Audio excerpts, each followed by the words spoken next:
नमस्कार शेतकरी मित्रांनो, तुम्हा सर्वांचं आपल्या फार्मर्स वर्ल्ड या युट्यूब चॅनलवर स्वागत आहे। तर मित्रांनो, ही खूप मोठी खुशखबर आहे, कारण की महाराष्ट्र शासनाने शेतकऱ्यांसाठी खूप मोठी घोषणा केलेली आहे। शेतकऱ्यांना मिळणार आहे 29 कोटी रुपये। मित्रांनो, ह्या व्हिडिओमध्ये आपण बघणार आहोत की कोणत्या जिल्ह्याला किती रक्कम मिळाली आहे। चला तर व्हिडिओला सुरुवात करूया। राज्यातील शेतकऱ्यांसाठी म्हणजे अतिवृष्टीग्रस्त शेतकऱ्यांना राज्य सरकारने खूप मोठी गुड न्यूज आणलेली आहे। ती म्हणजे 23 लाख शेतकऱ्यांच्या खात्यामध्ये 29 कोटी 25 लाख रुपये या ठिकाणी मिळणार आहे।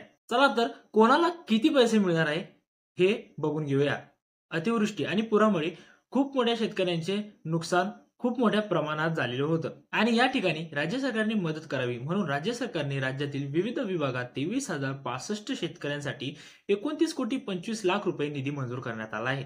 हा निर्णय मंगळवारी 25 फेब्रुवारी रोजी घेण्यात आला होता। आता कोणत्या शेतकऱ्यांना रक्कम मिळणार हे देखील समजून घेऊया। आणि हो, यामध्ये जिल्ह्यानुसार माहिती सुद्धा बघून घेऊया। अतिवृष्टी रक्कम राज्यातील 4 प्रमुख विभागामध्ये म्हणजे 19 जिल्ह्यांना मिळणार आहे। जिल्हे निधी किती वाटप होणार, कोणते जिल्हे आहेत हे चला तर बघूया।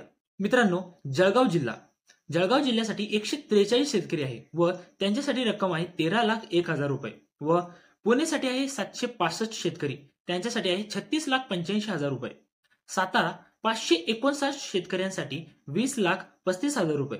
सांगली जिल्ह्यासाठी 20 शेतकऱ्यांसाठी 82,000 रुपये। गडचिरोलीसाठी 385 शेतकरी आहे व 11,55,000 रुपये। वर्धा इथे 1,404 शेतकऱ्यांसाठी 1,48,89,000 रुपये।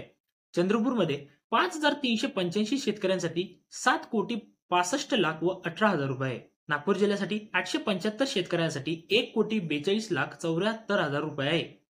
मित्रांनो, यामध्ये चंद्रपूर जिल्ह्यात सर्वात जास्त शेतकरी आहे व रक्कम सुद्धा तेवढी आहे। 5,385 शेतकऱ्यांसाठी 7,65,18,000 रुपये। आणि हो मित्रांनो, ही रक्कम एवढ्या शेतकऱ्यांना कडून मोठ्या प्रमाणात हे अनुदान मिळणार आहे।